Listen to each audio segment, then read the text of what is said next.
La prise en compte de la parole des personnes en situation de pauvreté existe depuis longtemps au niveau national et européen. Cependant, cette participation s'est développée de manière inégale. Dans le cadre de la réflexion sur la réforme de la prise en charge des personnes sans abri ou mal logées, il a été décidé de mettre en place une instance permettant de recueillir la parole de ces personnes.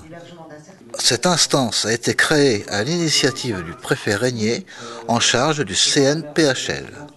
Ainsi, le CCPA est né en mars 2010.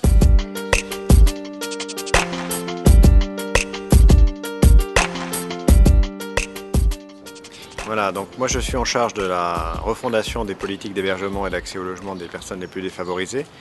Et dans ce cadre-là, j'ai vraiment souhaité que les personnes accueillies, les usagers du service public de l'hébergement, soient mieux pris en tant qu'acteurs et pas en tant que sujet des politiques publiques. Alors depuis une quinzaine d'années en France, on a fait des progrès, mais pas suffisamment. Et donc j'avais proposé aux associations, dans le cadre de cette refondation, d'imaginer les moyens d'organiser l'expression de cette parole des usagers. Donc on a, avec l'Armée du Salut, pour le compte de l'ensemble des acteurs associatifs, organisé la création du CCPA. Et le CCPA est sollicité pour donner son avis sur les propositions de réforme du secteur. Il a participé notamment à la préparation de la conférence européenne de consensus qui s'est tenue à Bruxelles en décembre.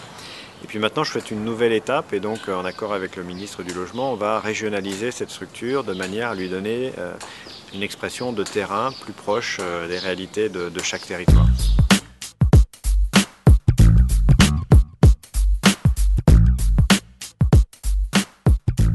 Faire évoluer et évaluer les politiques publiques de lutte contre l'exclusion par l'ensemble des personnes concernées, les personnes en situation de précarité, des intervenants sociaux, les associations, les citoyens du monde, les pouvoirs publics, pour permettre à chacun d'être citoyen et d'exercer sa responsabilité.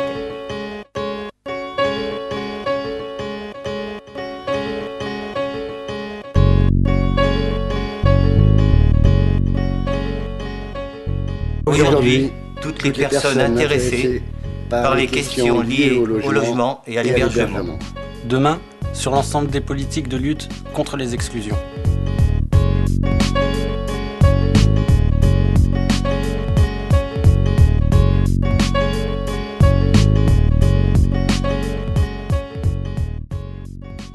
Un changement de regard.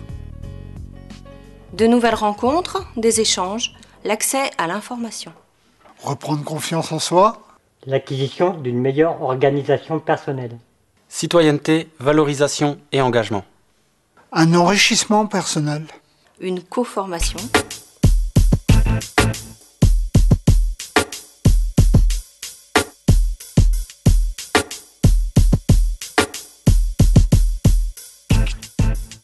Par thème en lien avec la réalité des personnes concernées. Par petits groupes. Égalité de parole. Chacun parle en son propre nom. Prise en compte de la parole. Utilisation d'un langage compréhensible par tous. Remboursement des frais engagés. Diffusion rapide des comptes rendus. Délégués élus qui rendent compte de la parole collective au pouvoir public.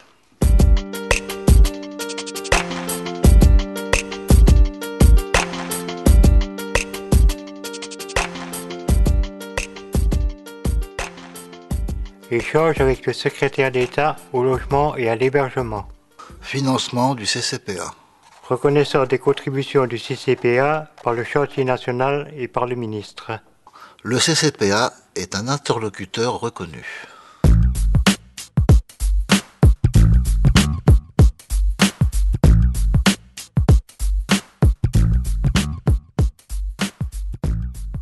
Aujourd'hui, le CCPA prend de l'ampleur.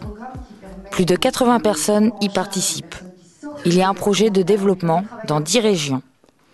Cette instance nationale souhaite se décliner au niveau régional pour être au plus près des réalités territoriales, pour diffuser, promouvoir, rendre accessible la participation, impulser des actions innovantes, participer aux instances locales, apporter nos compétences, nos analyses, nos expériences, la force de la réflexion collective.